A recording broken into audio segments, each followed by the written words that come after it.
Segunda carta del apóstol Pedro, el capítulo 3.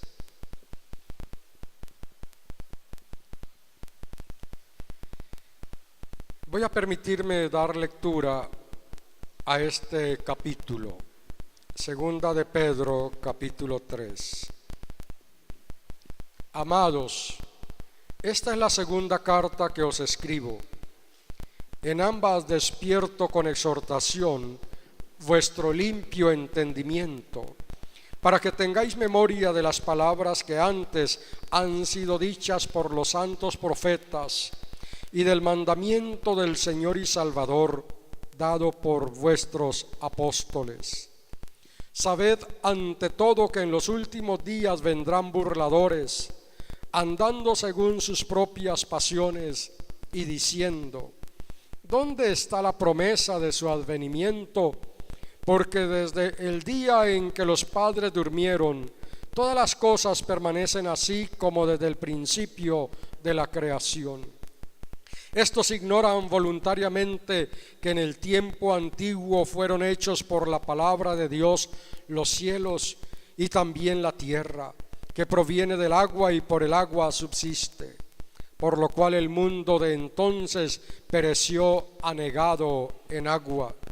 Pero los cielos y la tierra que existen ahora están reservados por la misma palabra, guardados para el fuego en el día del juicio y de la perdición de los hombres impíos. Pero amados, no ignoréis que para el Señor un día es como 1000 años y 1000 años como un día. El Señor no retarda su promesa, según algunos la tienen por tardanza, sino que es paciente para con nosotros, no queriendo que ninguno perezca, sino que todos procedan al arrepentimiento. Pero el día del Señor vendrá como ladrón en la noche. Entonces los cielos pasarán con gran estruendo, los elementos ardiendo serán deshechos, y la tierra y las obras que en ella hay serán quemadas. Puesto que todas estas cosas han de ser deshechas, ¿cómo no debéis vosotros andar en santa y piadosa manera de vivir, esperando y apresurándoos para la venida del día de Dios, en el cual los cielos encendiéndose serán deshechos y los elementos siendo quemados se fundirán? Pero nosotros esperamos, según sus promesas, cielos nuevos y tierra nueva, en los cuales mora la justicia. Por eso, amados, estando en espera de estas cosas, procurad con diligencia ser hallados por Él sin mancha e irreprensibles, en paz. Y tened entendido que la paciencia de nuestro Señor es para salvación, como también nuestro amado hermano Pablo, según la sabiduría que le ha sido dada, os ha escrito en casi todas sus epístolas, hablando en ellas de estas cosas, entre las cuales hay algunas difíciles de entender, las cuales los indoctos e inconstantes tuercen, como también las otras escrituras, para su propia perdición. Así que vosotros, amados, sabiéndolo de antemano, guardaos, no sea que arrastrados por el error de los inicuos caigáis de vuestra firmeza. Antes bien, creced en la gracia y el conocimiento de nuestro Señor y Salvador Jesucristo. A Él sea gloria ahora y hasta el día de la eternidad. Amén. Señor, te alabamos. Te damos gracias porque tú eres nuestro Dios, nuestro Salvador, nuestro Señor. Y gracias por tu palabra, la cual nos instruye para que podamos vivir cada día santa y piadosamente. Perdónanos cuando hemos descuidado tu palabra y no hemos andado conforme a tu voluntad. Señor, gracias por la esperanza que nos das, por la promesa que nos haces, y porque, Señor, en ti tu palabra es siempre segura. Permítenos vivir de tal manera que podamos glorificar tu precioso nombre aquí en la tierra y ser de bendición a muchos. Bendice, Señor, a nuestros hermanos y hermanas. Lo rogamos en tu nombre precioso, Señor Jesús. Amén. Amén. Pueden tomar asiento. El tema que nos ocupa en estos días tiene que ver con la escatología. Y la escatología es una de las ramas de la religión. Y digo una de las ramas de la religión porque no solamente la fe judía y la fe cristiana tienen escatología. Cuando nosotros estudiamos, por ejemplo, otras religiones, descubrimos que también ellos tienen una escatología, hablan acerca de cosas que van a pasar en el futuro.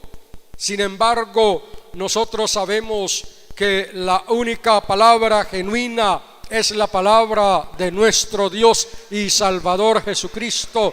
Por eso estudiamos es la escatología que está en la Biblia.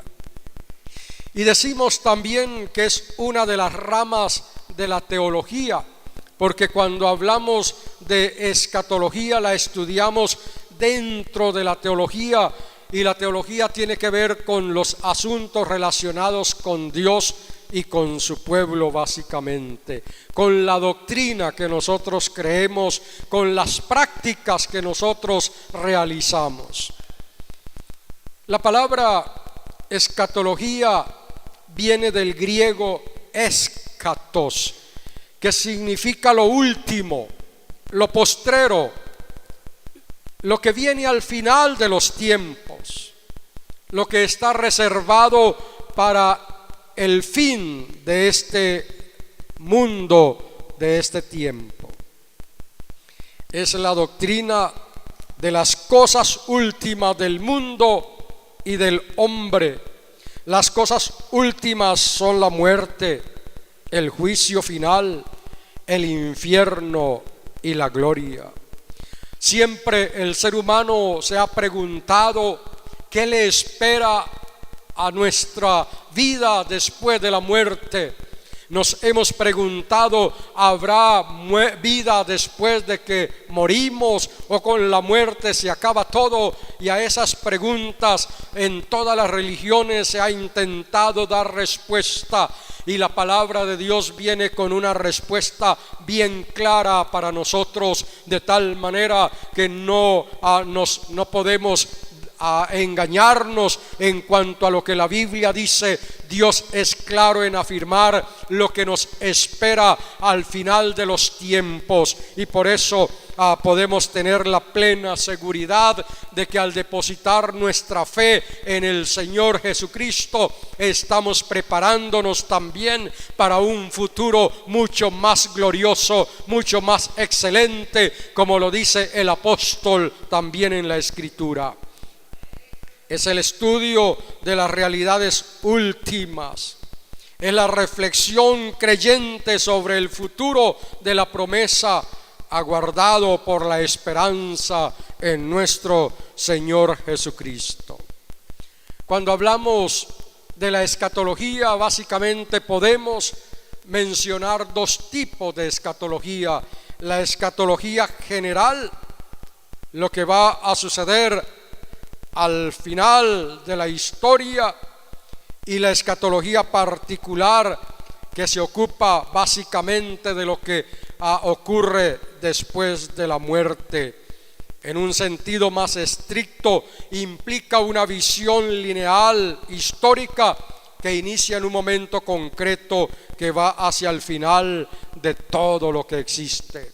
La verdad bíblica nos enseña que todo ha tenido un origen, todo inicia en Dios, y que Dios lleva todo hacia un final mucho mejor todavía. Dios con la palabra creó el cielo y la tierra, Dios con la palabra creó todo cuanto existe, pero también Dios lo encamina todo hacia una consumación maravillosa que los que creemos en Él esperamos ansiosamente. Y a través de los tiempos, los que han creído en el Señor han muerto siempre con la esperanza de que la muerte no es el final. Habrá algo mucho mejor para los que creemos en el Señor Jesucristo. Cuando nosotros leemos, por ejemplo, el Antiguo Testamento, descubrimos que el pueblo de Israel fue conociendo poco a poco a Dios en la medida en que Dios se fue dando a conocer. Y hay salmos, por ejemplo, donde pareciera indicarnos que hubo una época en que se creía que con la muerte todo terminaba.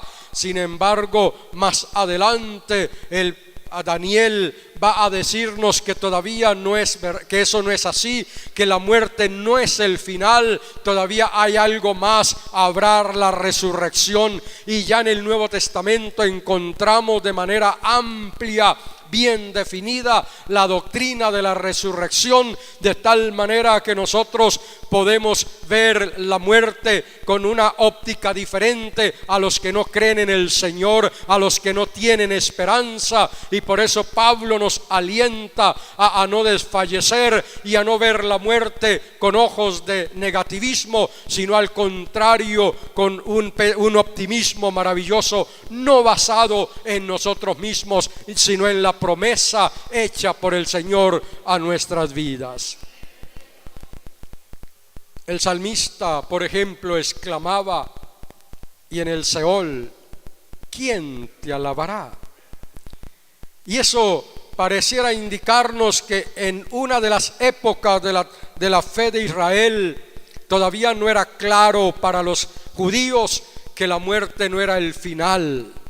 Hay algo más allá después de la muerte. Cuando el emperador romano ordenaba ejecutar a un cristiano por su fe en Cristo, él creía que esto era el final. La gente que escuchaba al emperador romano dar la orden para matar al cristiano pensaba que era el final del cristiano. Sin embargo, Juan en su libro de Apocalipsis nos dice que no es el final. La palabra final no la tuvo el emperador romano, la palabra final no la dio el emperador cuando dijo que muera. La palabra final la tiene el Cordero, que dijo que viva, que viva. Y Juan ve a los decapitados, no aniquilados, no destruidos, sino al contrario, formando parte de un gran ejército que alaba y glorifica al Cordero día y noche. Por eso, para el cristiano, la muerte no puede ser vista como la desgracia más grande que puede acontecerle, sino como el paso hacia algo mucho mejor. Pablo decía: para mí el vivir es Cristo y el morir es ganancia. Y dice: estoy puesto en estrecho porque me gustaría quedarme con ustedes por bien de ustedes, pero también me encantaría irme para estar con el Señor, lo cual es muchísimo mejor. A veces me parece que hay que volver a una correcta teología de la muerte, porque muchas veces encuentro a cristianos desesperados, asustados, angustiados, pensando en la muerte.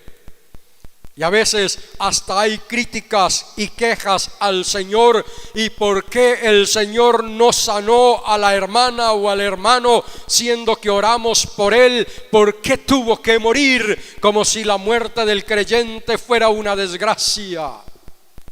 Claro, no anhelamos morirnos tan rápido. Anhelamos vivir mucho más tiempo aquí en la tierra, pero debemos tener una buena y sana teología de la muerte. Con la muerte no se acaba nuestra vida, al contrario, seguimos viviendo, porque tenemos una promesa y una esperanza maravillosa.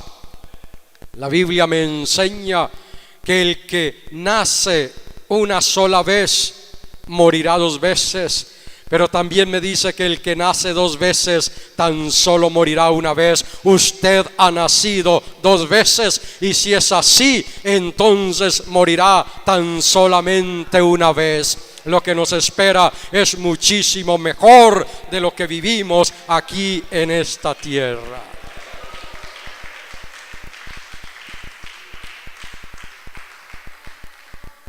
En el año 2004 me llevaron a la clínica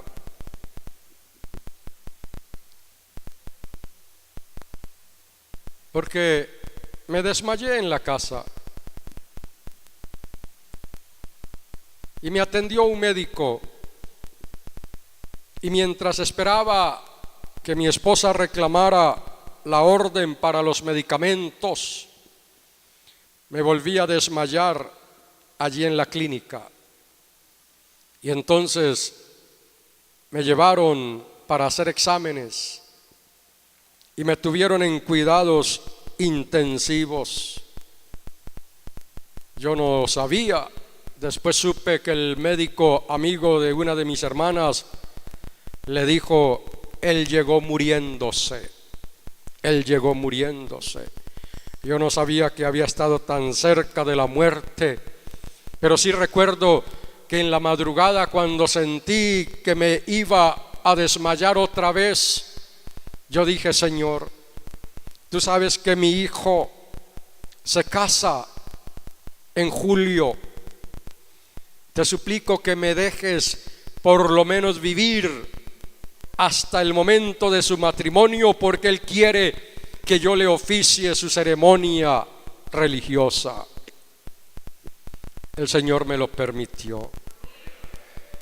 Y entonces me atreví a orar de otra manera y le dije: Señor, tú sabes que mi hija menor todavía no ha terminado la universidad. Yo te suplico que por lo menos me permitas verla ser profesional. Y el Señor me lo permitió. Y entonces me atreví como Abraham a orarle otra vez y le dije: Señor, tú sabes que no tengo nietos, me encantaría conocer los nietos.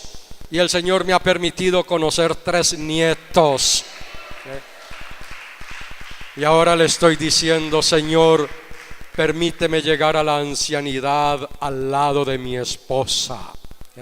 Claro, no anhelamos morir, pero yo sí sé una verdad: que cuando llegue la muerte, para mí no será el final, sino al contrario, una dicha gloriosa, porque estaré para siempre con mi Señor y mi Salvador.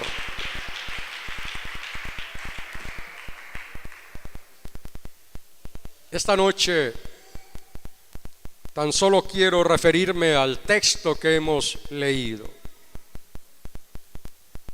Esta segunda carta del apóstol Pedro ha sido muy discutida, pero yo no voy a entrar en detalles académicos acá.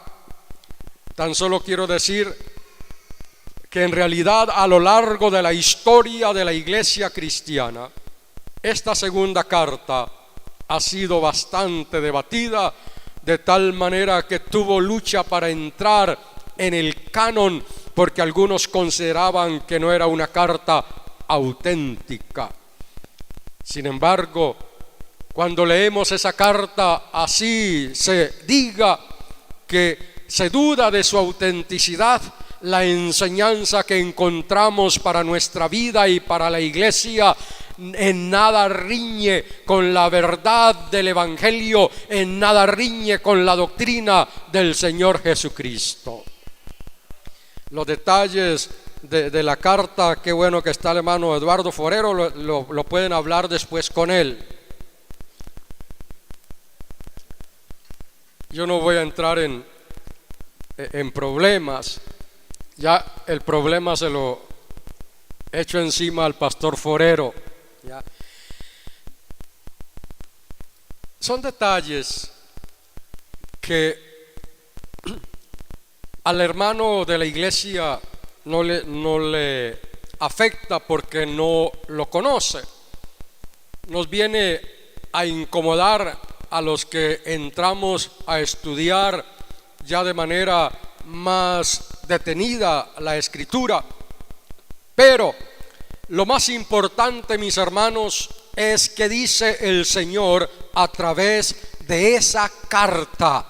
Y lo que el Señor nos enseña a través de esa carta sigue siendo útil, sigue siendo válido, sigue siendo edificante para nuestra vida y para la vida de la comunidad de fe que es la iglesia.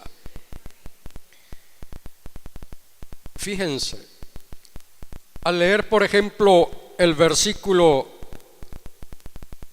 16,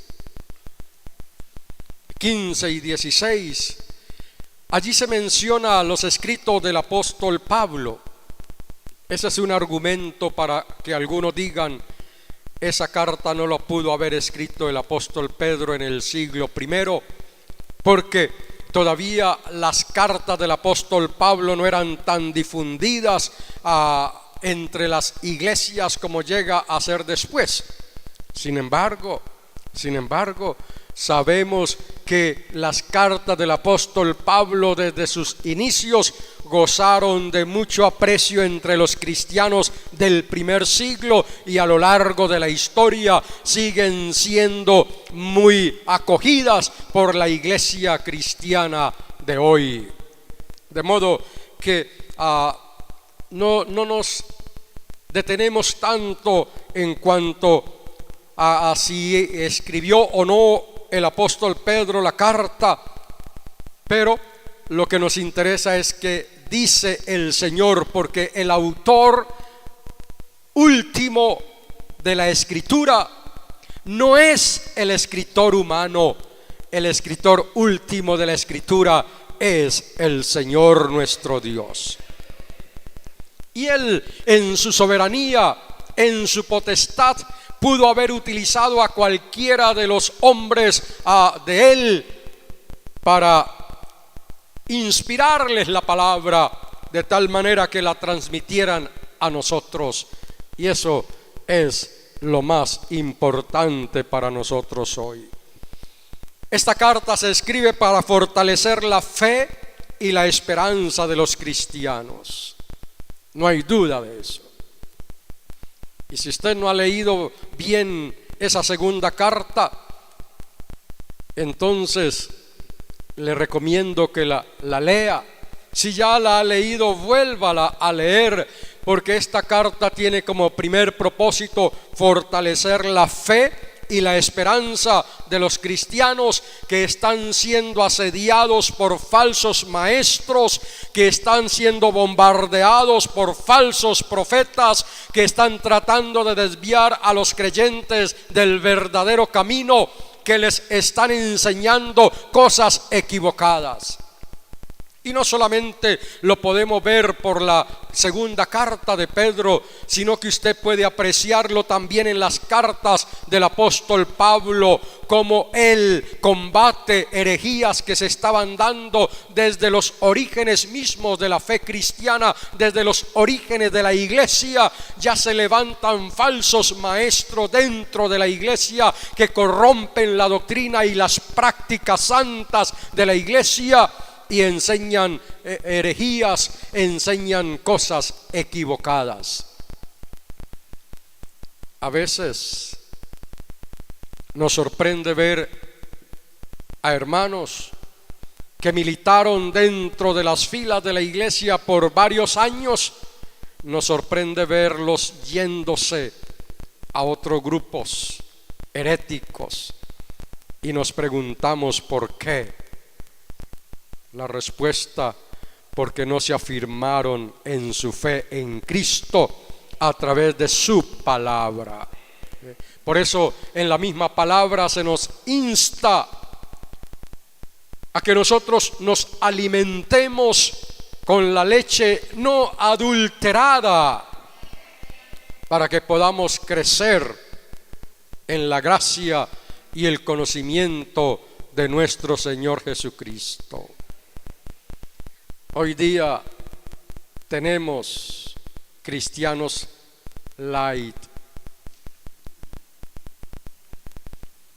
cristianos que no se alimentan. Y por eso, cuando alguien viene con una enseñanza asombrosa, quedan asombrados y se van detrás de tales enseñanzas, porque no tienen el discernimiento para determinar si tal enseñanza es o no bíblica. Fortalecer la fe y la esperanza de los cristianos es el primer propósito de esta carta, y el segundo es prevenir a la iglesia de la incursión de falsos maestros y doctrinas erróneas y actitudes destructivas. Queremos permanecer en la verdadera fe, hay que permanecer en la palabra. Hoy estamos luchando porque la gente compre la Biblia. Ya no es tan fácil. Antes el cristiano compraba una Biblia sencilla y después quería comprar una mejor hasta que adquiría una Biblia de lujo. Hoy día los muchachos ya no quieren comprar el texto. Hoy día cargamos la Biblia en el bolsillo, en el celular. Lo trágico es que pasamos más tiempo chateando que leyendo la Biblia que está en el celular. Y entonces nos fundamentamos en cosas que no dan esperanza ni firmeza. Y nos parecemos a la casa edificada sobre la arena, que tan pronto vienen los momentos difíciles, se cae, se derrumba. Mis hermanos, todavía la palabra es la palabra. El cielo y la tierra pasarán, pero dice el Señor, mi palabra no pasará. No pasará. Hace años ser cristiano era exponerse a la burla, al atropello, a la exclusión. Qué difícil era para nosotros ir a estudiar, porque por ser evangélicos nos excluían de las escuelas. Pero hoy se ha vuelto de moda ser cristiano. Y entonces lo que antes era algo visto como mal, hoy día al contrario, cuando alguien dice soy cristiano, lo elogian. Y hay iglesias de famosos, iglesias donde muchos quieren estar porque allí están los famosos. Trágicamente, con el crecimiento de la iglesia cristiana se ha dado algo negativo, y es falta de compromiso del cristiano con el Señor, con su reino, con su iglesia, con su vida, con su familia. Estamos acostumbrándonos hoy día a las comidas rápidas. Y es más fácil preparar una hamburguesa que preparar un buen sancocho de gallina. y preferimos la hamburguesa porque es rápido. A veces ocurre así en las iglesias. Qué bueno que yo pueda ir un domingo a una iglesia, me digan lo que me va a pasar y hasta me saquen los demonios sin que yo tenga que andar de la mano del Señor Jesucristo. Eso es atractivo, pero ni es bíblico, ni es cristocéntrico, ni es saludable. Igual que la comida chatarra, hará daño, no afirmará la fe en el Señor Jesús. Mantenga viva su vida devocional. Cada mañana pase tiempo con el Señor para que pueda enfrentar cada día con la esperanza de que hay alguien que camina con usted y caminará con usted y no lo dejará solo ni un solo minuto de su vida.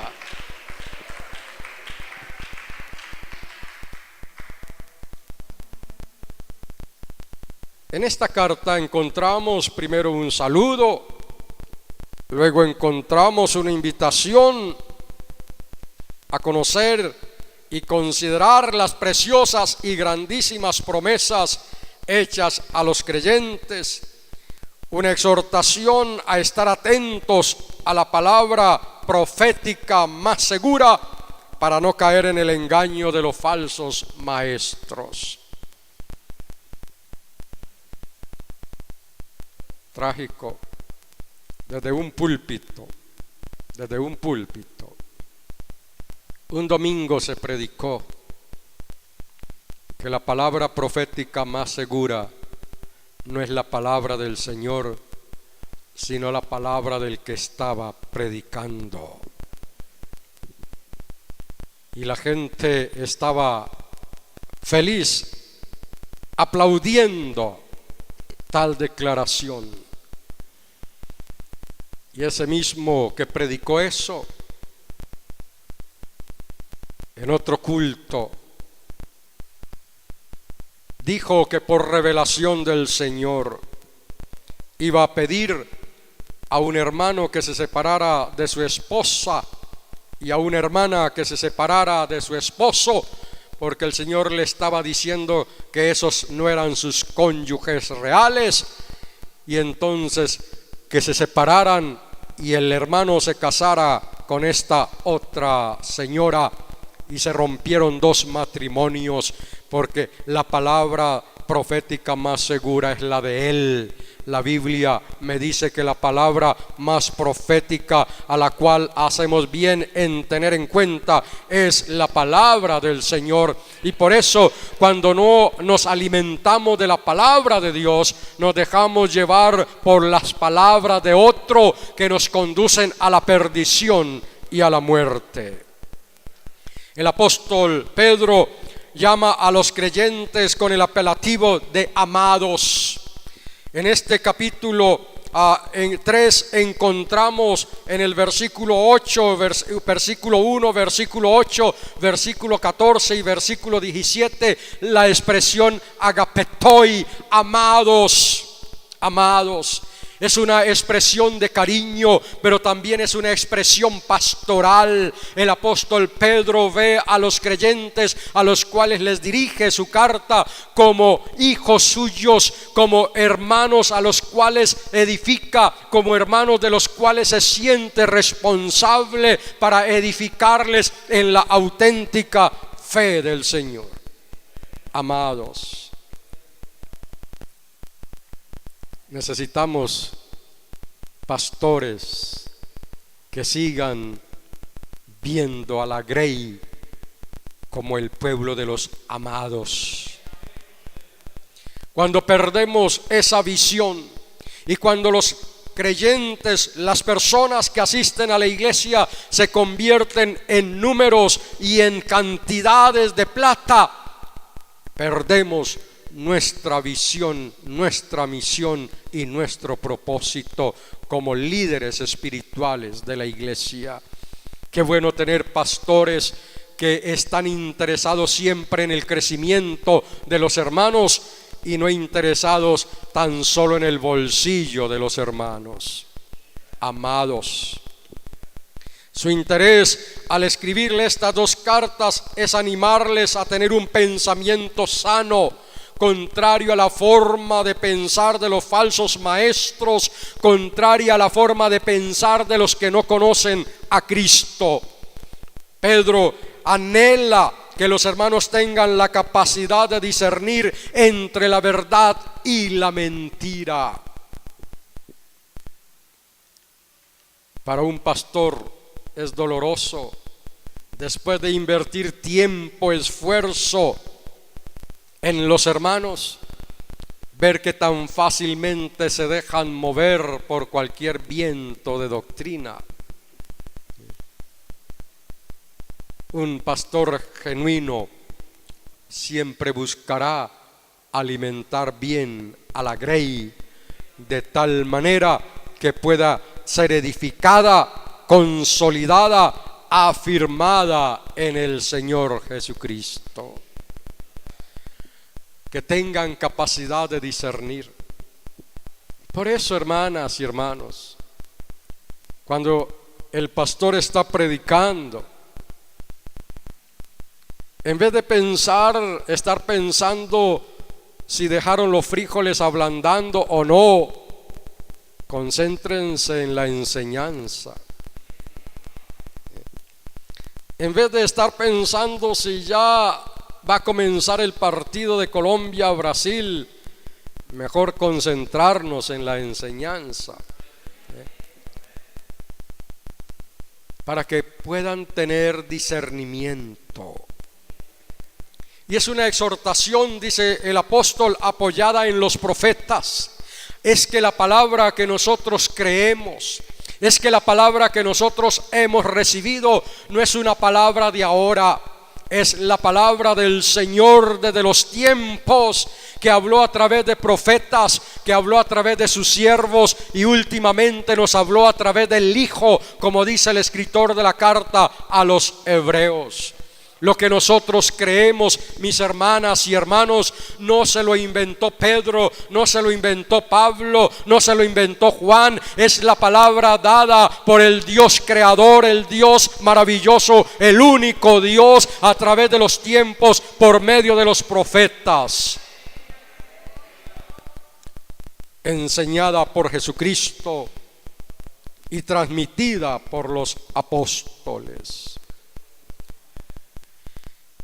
Pedro dice que antes de la segunda venida del Señor se presentarán burladores que se mofarán de la verdad.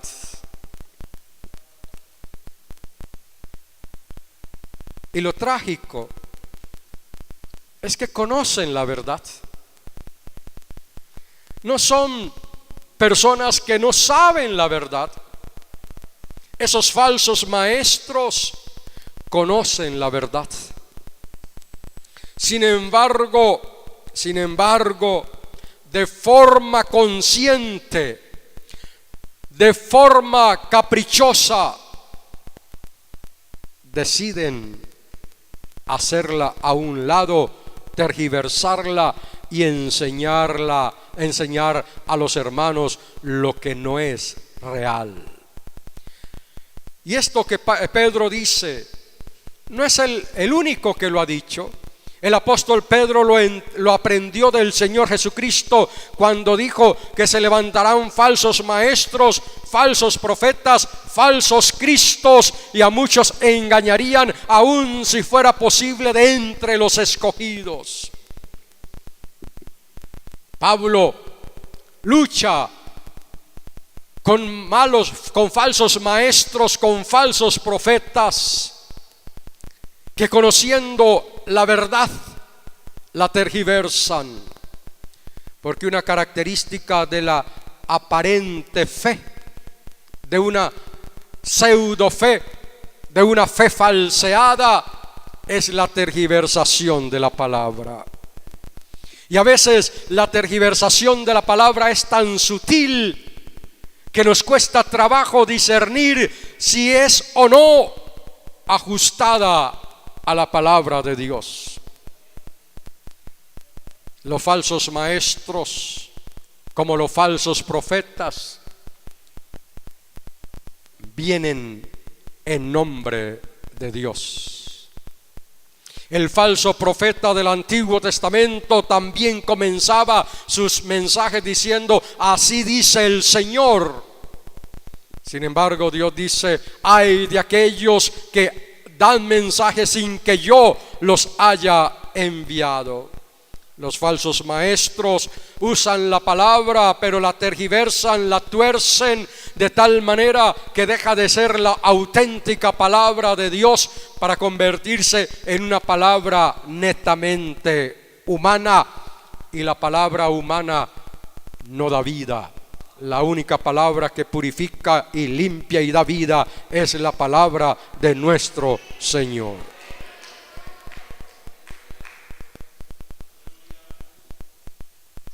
Y estos falsos maestros niegan la parusía, la segunda venida de Cristo. Y vienen con una pregunta, ¿dónde está la promesa de su advenimiento? Un diácono, en uno de los momentos difíciles de su vida, pasó por una crisis de fe y hacía la misma pregunta. Y él dijo: desde que creí en Cristo, me han dicho que Él viene y llevo años creyendo en Él y no ha venido. Pues los falsos maestros confundían a los hermanos preguntándoles: ¿y dónde está la promesa de su advenimiento? Eso no se ha cumplido. Y entonces algunos comenzaron a dudar de su fe.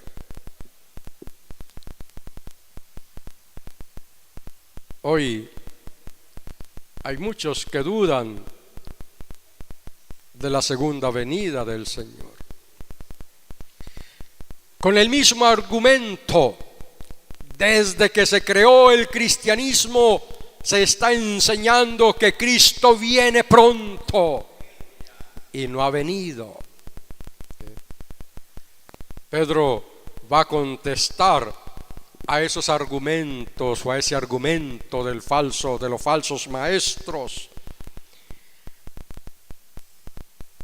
Estos afirman que el mundo permanece igual desde su creación.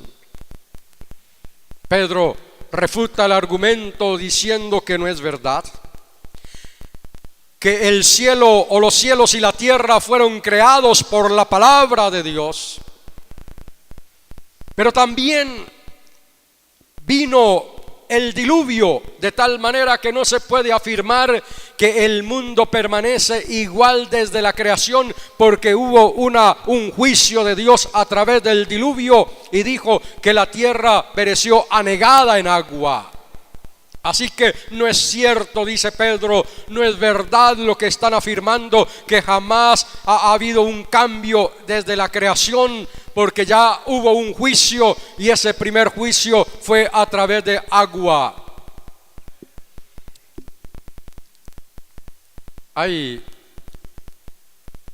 muchos relatos de diluvio, no solamente en la Biblia, sino en otros libros, en otras culturas, en otros pueblos, lo cual viene a ratificar lo que la Biblia ha enseñado acerca del diluvio.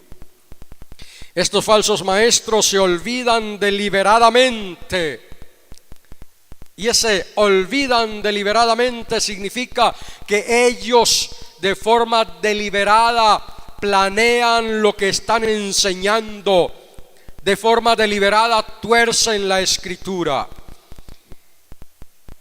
Así como por la palabra Dios creó, ahora por la palabra determina el juicio. El cielo y la tierra están reservados, dice el texto, para el fuego. Y aquí tenemos un texto difícil, difícil. Nos preguntamos si Pedro está hablando de forma literal o si está usando el signo de fuego como lo usaron los escritores del Antiguo Testamento. En el Antiguo Testamento, fuego es símbolo de juicio divino. Claro, no siempre, porque a veces se refiere a un fuego literal, pero en los profetas básicamente el fuego a veces es símbolo del juicio divino.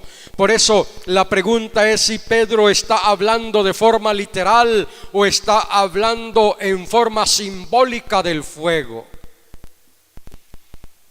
¿Tiene Pedro dónde apoyarse para hablar del fuego como juicio de Dios? Sí. Hay varios textos y quiero leer algunos de ellos. Vendrá nuestro Dios y no callará. Fuego consumirá delante de él y tempestad poderosa lo rodeará. Salmo 53. Por Jehová de los ejércitos serás visitada con truenos, con terremotos y con gran ruido, con torbellino y tempestad y con llama de fuego consumidor. Dice el profeta Isaías 29:6. Y Jehová hará oír su potente voz y hará ver cómo descarga su brazo con furor en su rostro y llama de fuego consumidor, con torbellino, tempestad y piedra de granizo. Isaías 30:30. Porque he aquí que Jehová vendrá con fuego y sus carros como un torbellino, para descargar su ira con furor y su reprensión con llama de fuego, porque Jehová juzgará con fuego y con su espada a todo hombre, y los muertos por Jehová serán multiplicados. Isaías 66:15 y 16. Nahum 1:5 y 6. Ante él tiemblan los montes y los collados se derriten, la tierra se conmueve en su presencia, el mundo y todos los que en él habitan. ¿Quién puede resistir su ira? ¿Quién quedará en pie ante el ardor de su enojo? Su ira se derrama como fuego y ante él se quiebran las peñas. Nahum 1:5 y 6. Malaquías 4:1. Ciertamente viene el día, ardiente como un horno, y todos los soberbios y todos los que hacen maldad serán estopa. Aquel día que vendrá los abrazará, dice Jehová de los ejércitos, y no les dejará ni raíz ni rama. Así que tiene Pedro bastante fundamento bíblico para referirse al día del Señor como un día de fuego. Y entonces todavía sigue la pregunta: ¿a qué fuego se refiere Pedro? ¿Literal o simbólico? Pues eso lo discutirán después con el pastor Orbey.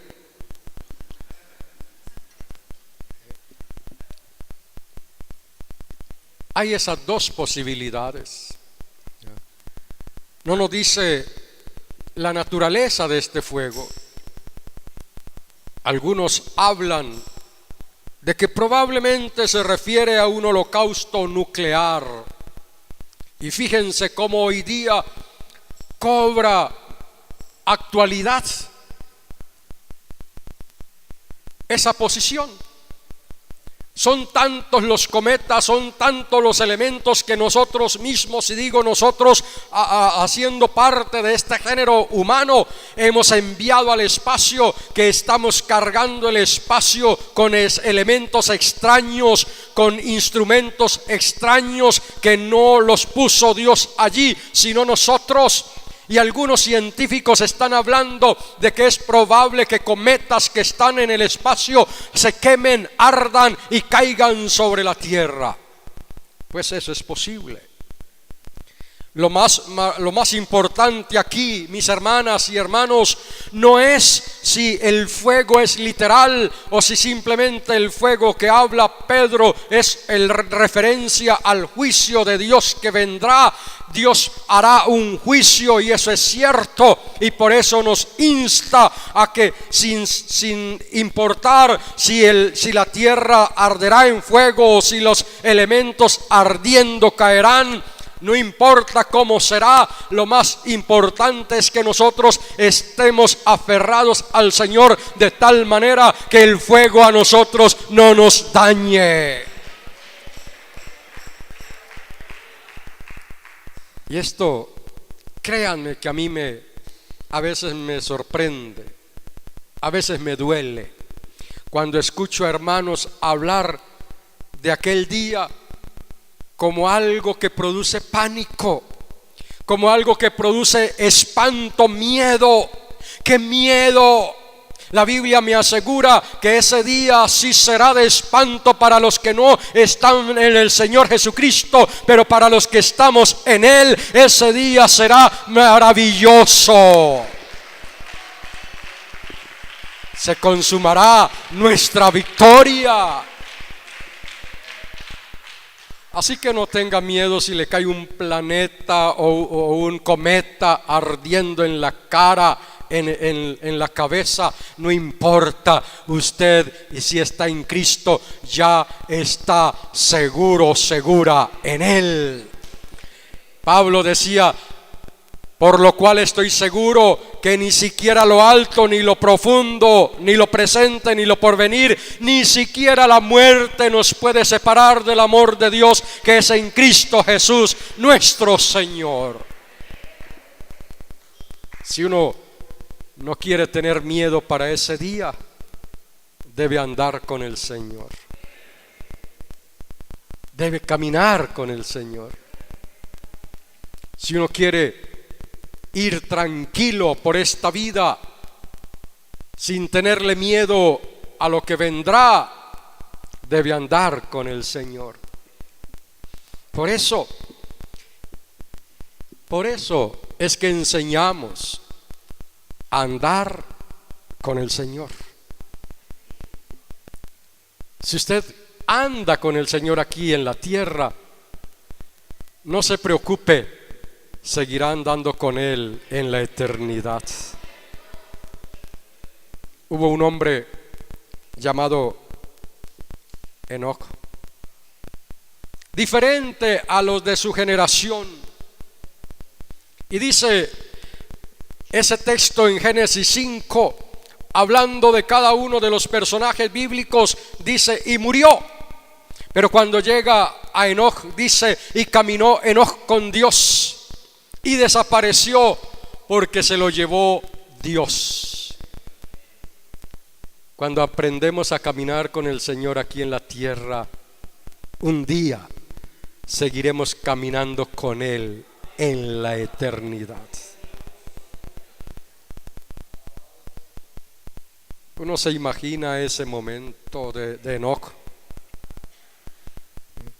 Tal vez Enoc iba caminando con Dios y de un momento a otro el Señor le dijo: te invito a mi casa. Y Enoc siguió caminando con Dios. Por eso, otra vez, a veces cuando los hermanos me vienen con las preguntas: ¿y por qué Dios no sanó a este hermano que era tan fiel? ¿Por qué dejó que se muriera? Yo contesto: ¿y no será que el Señor estaba tan feliz con ese hermano que él dijo: mejor ven a tomar tinto en mi casa? Y se lo llevó. Se lo llevó.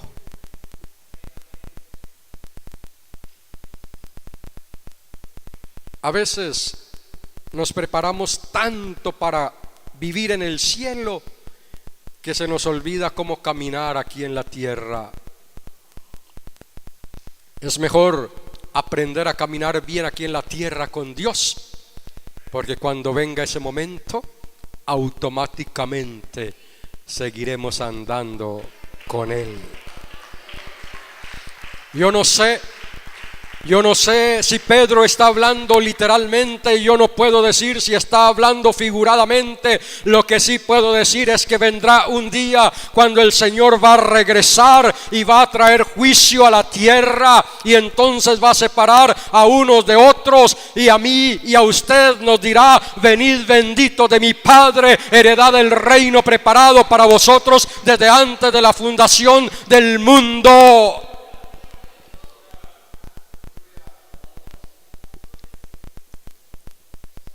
Yo no sé si veré caer fuego del cielo, pero lo que sí sé es que un día veré venir a mi Señor en las nubes con poder y gran gloria.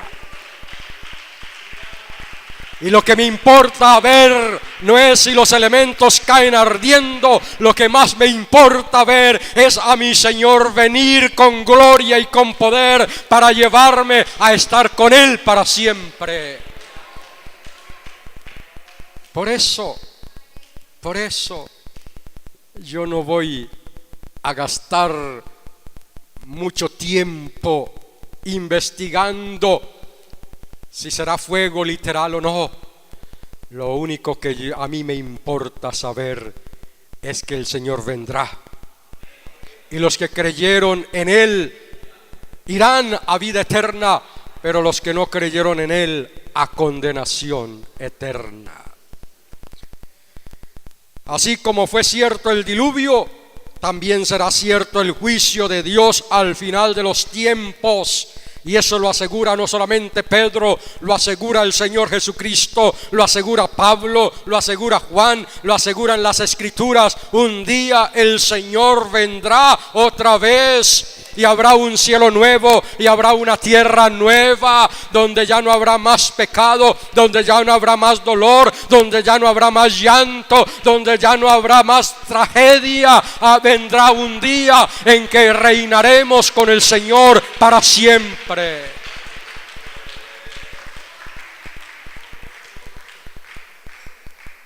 No puedo dudar de eso. El Señor dio 120 años de tiempo a los antediluvianos para que creyeran, y se burlaron. Pero vino el juicio a través del diluvio.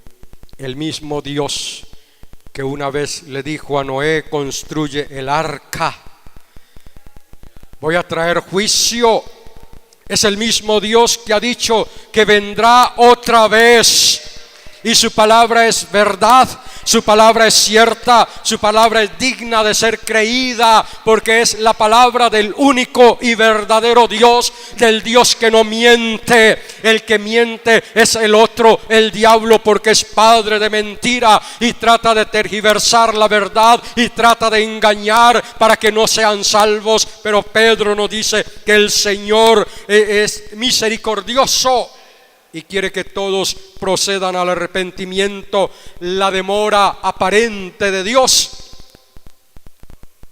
no es olvido de Dios, no es indiferencia de Dios, sino que es expresión de la misericordia divina. Él quiere que todos sean salvos. El tiempo, mis hermanas y hermanos, no es igual para Dios que para nosotros. Dice el salmista: porque 1000 años delante de tus ojos son como el día de ayer que pasó, y como una de las vigilias de la noche. Es que nosotros estamos acostumbrados a contar el tiempo, y entonces cuando el sermón ya lleva más de 40 minutos ya nos inquieta. Pero el Señor puede predicar un sermón de 1000 años y será como un minuto nada más. El tiempo para nosotros es distinto a como Dios cuenta el tiempo. Dios vive en una completa y continua eternidad. La expresión 1000 años solo aparece aquí y en Apocalipsis 20. Dios no quiere que ninguno perezca. Dios quiere que todos sean salvos, el cual quiere, dice Pablo, que todos los hombres sean salvos y vengan al conocimiento de la verdad. Así que no es que Dios haya olvidado su promesa o se retarde en cumplirla, sino que es misericordioso y paciente. El día del Señor es un concepto que encontramos en el Antiguo Testamento, en el mensaje de los profetas. Algunos consideran que por elementos ardiendo Pedro se refiere a la tierra, al agua y al cielo.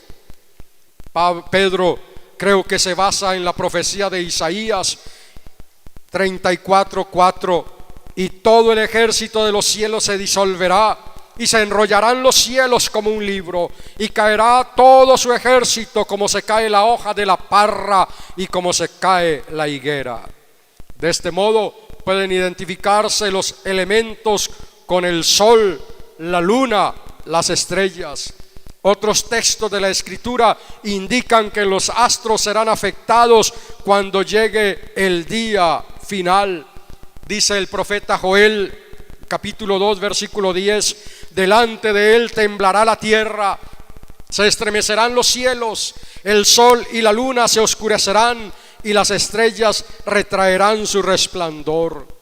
Jesús, hablando de ese día en Mateo 24:29, dice: e inmediatamente después de la tribulación de aquellos días, el sol se oscurecerá y la luna no dará su resplandor y las estrellas caerán del cielo y las potencias de los cielos serán conmovidas. Así que parece que cuando Pedro habla de los elementos está refiriéndose a esto.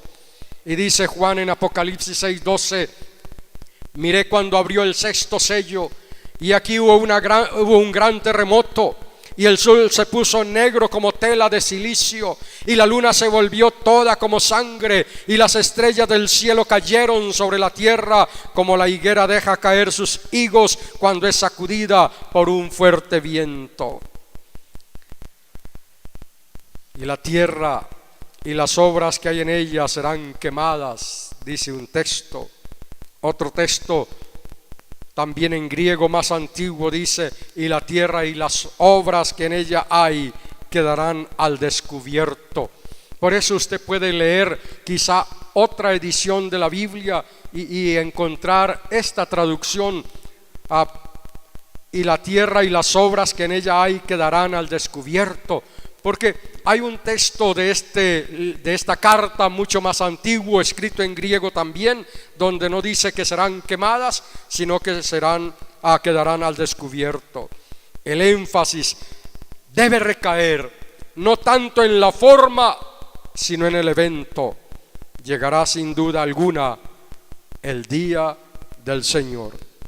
Aunque para algunos esto es inverosímil, para los creyentes debe ser una verdad indiscutible. La veracidad del día del Señor debe ser motivo suficiente para que el creyente viva santa y piadosamente. ¿Cuántos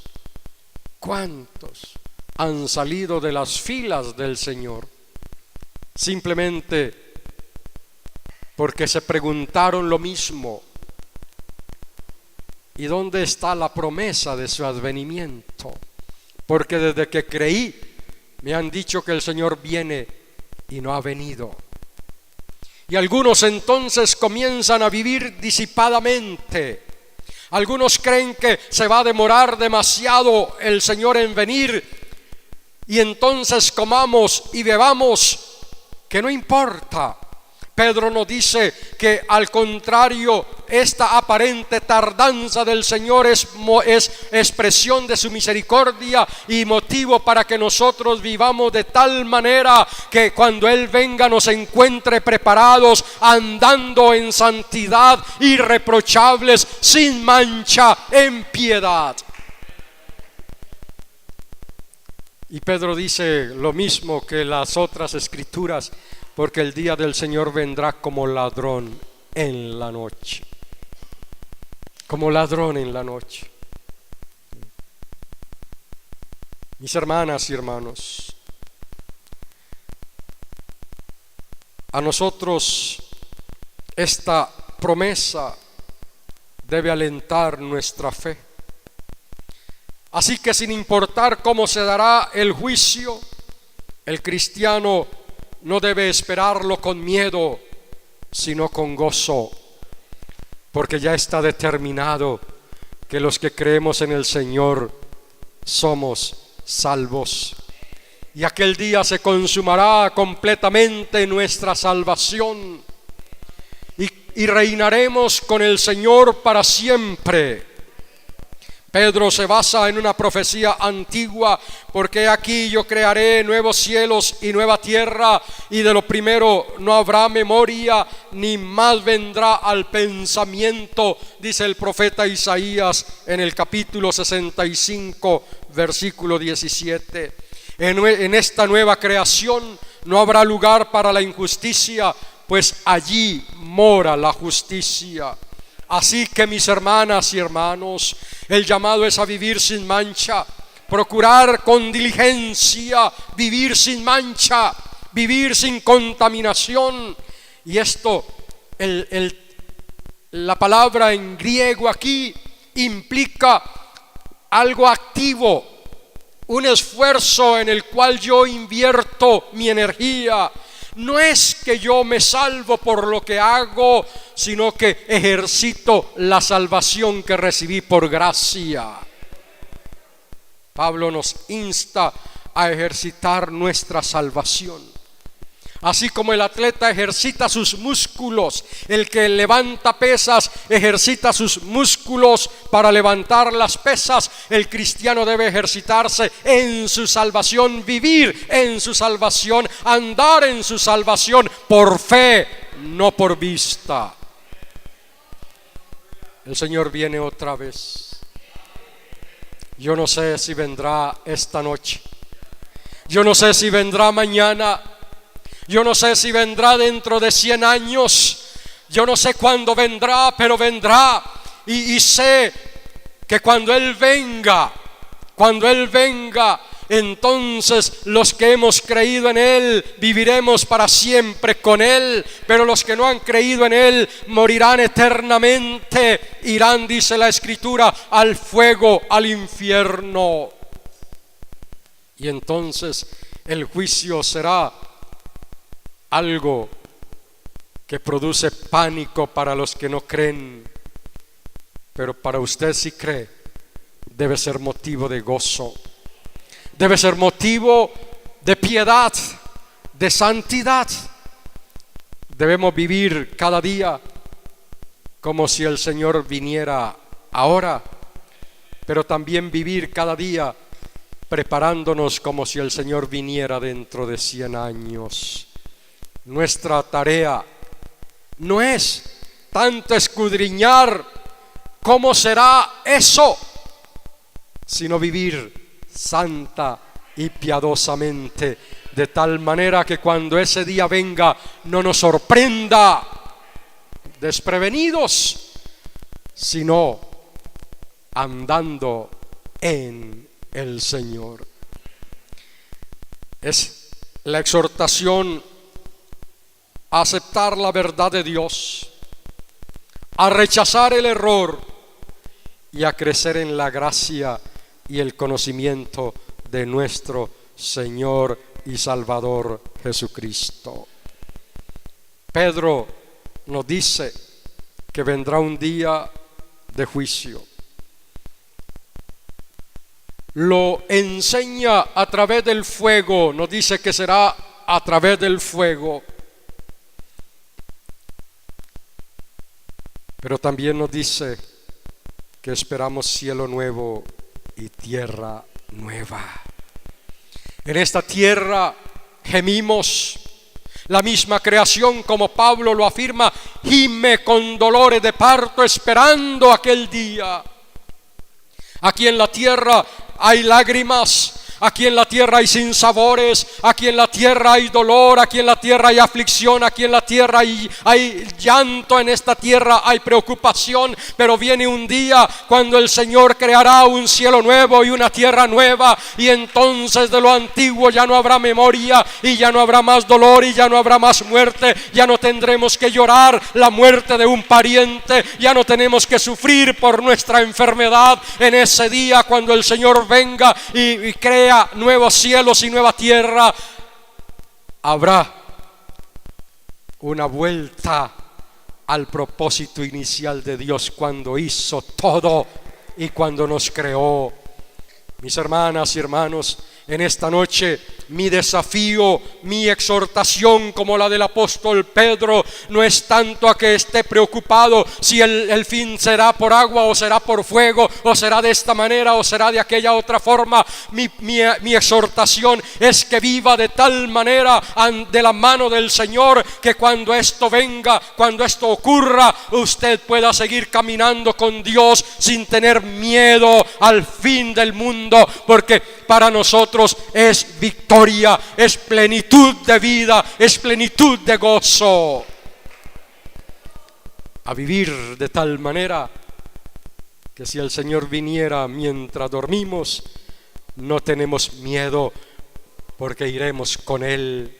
Que si el Señor viene dentro de 10 días, no tengamos miedo, porque caminamos de la mano de Él y nadie nos puede separar de la mano de nuestro Señor. Mi anhelo es que usted y yo podamos vivir de tal manera que sea hoy, o sea mañana, o sea dentro de 100 años, nosotros podamos estar para siempre con nuestro Señor. No sé si hay alguien en esta noche aquí que no ha andado de forma tan piadosa, que está descuidando su caminar con el Señor, y quizá entretenido pensando que el Señor se demora en venir y podemos hacer lo que queramos, que tendremos tiempo para arrepentirnos. Si es así, yo le invito a que esta noche usted allí donde está le diga: Señor, perdóname, perdóname porque no he vivido de la manera como tú quieres que yo viva. Perdóname, Señor, porque he descuidado mi vida santa, mi vida piadosa. Perdóname porque no he andado conforme a tu voluntad. Perdóname porque mis pensamientos se han desviado de tus pensamientos. Perdóname porque a veces mis caminos no son tus caminos. Perdóname. Y Señor, yo quiero caminar de tu mano, para que cuando vengas ni siquiera la muerte me separe de ti.